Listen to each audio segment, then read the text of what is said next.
Minasan konnichiwa und willkommen. And today we're doing another review. But this time we're taking a look at another Disney classic. And this particular Disney classic is known as Cinderella, the 1950 animated film. The one made by Walt Disney himself. Known in France, Germany, Japan, and Mexico as Le Centurion, Aschenbrut, Cinderella, and La Cenicienta, respectively. But before I start the review, just over 3 weeks ago, we lost a great Japanese voice actress. And that Japanese voice actress was Hiromi Tsuru, the Japanese voice for Bulma, or Bulma. My heart goes out to her family and fellow voice actors who worked with her over the years, especially Masako Nozawa and Toshio Furukawa. Anyway, let's get started with the review, shall we? Our story begins in a nice little cottage where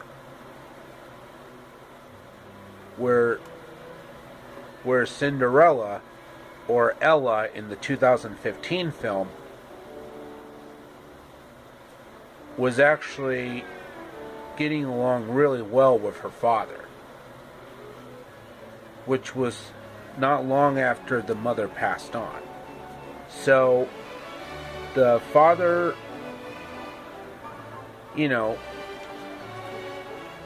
replaced her immediately with an evil stepmother and 2 selfish stepsisters. And the stepmother was named Lady Tremaine, voiced by Eleanor Audley, the same woman who voiced Maleficent. And the 2 stepsisters were named Drizella and Anastasia, voiced by Rhonda Williams and Lucille Bliss, respectively. The latter was the original voice for Smurfette from the Smurfs. And of course, the title character herself was originally voiced by Eileen Woods, while Lily James played her in the live-action film, which you should avoid at all costs.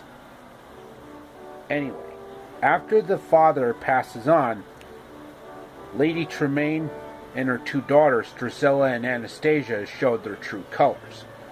They were mean, wicked, nasty, and hate-filled towards the beautiful and glamorous Cinderella. Yep, the stepmother and 2 stepsisters forced her to become a servant in her own home, which of course angers a lot of Cinderella fans like myself. And one of the songs that we hear in the film is A Dream is a Wish Your Heart Makes.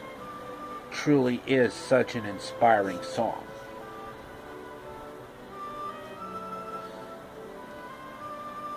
And Cinderella and her amigos de animales have actually came across a little mouse by the name of Gus Gus,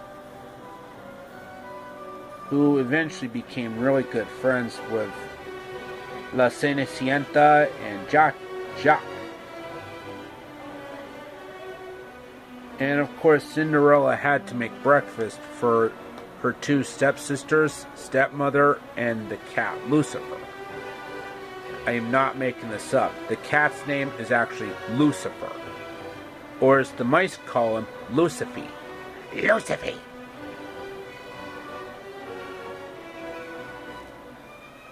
Anyway, fast forward, we see the king and the duke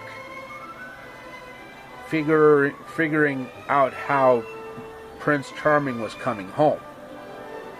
So the king and the duke decided to hold a grand ball in his honor.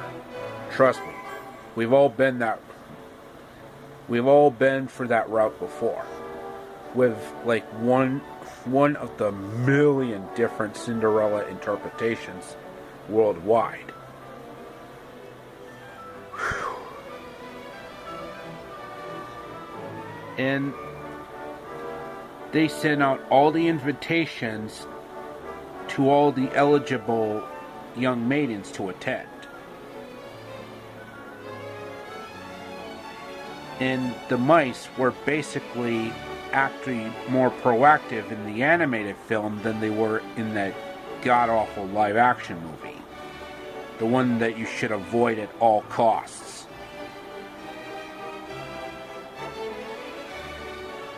Because all those little mice are actually making a beautiful dress for Cinderella. And then on the night at the ball,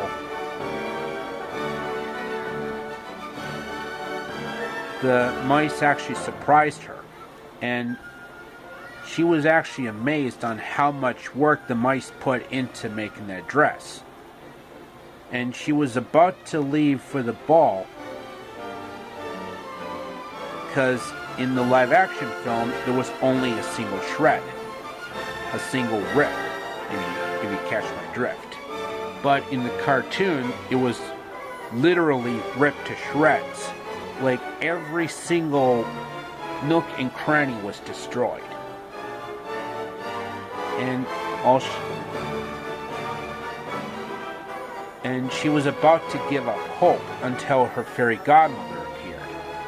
And yes, her fairy godmother was voiced by Verna Felton, who was also the Queen of Hearts in Alice in Wonderland, Flora in Sleeping Beauty, Winifred in The Jungle Book, and Aunt Sarah in Lady and the Tramp, Wen Monogatari in Japan, and Susi und Strauch in Germany. That should be it for part 1. Stay tuned for part 2, where I talk more about the film. Arrivederci y adios. Stay tuned for part 2. Parte 2.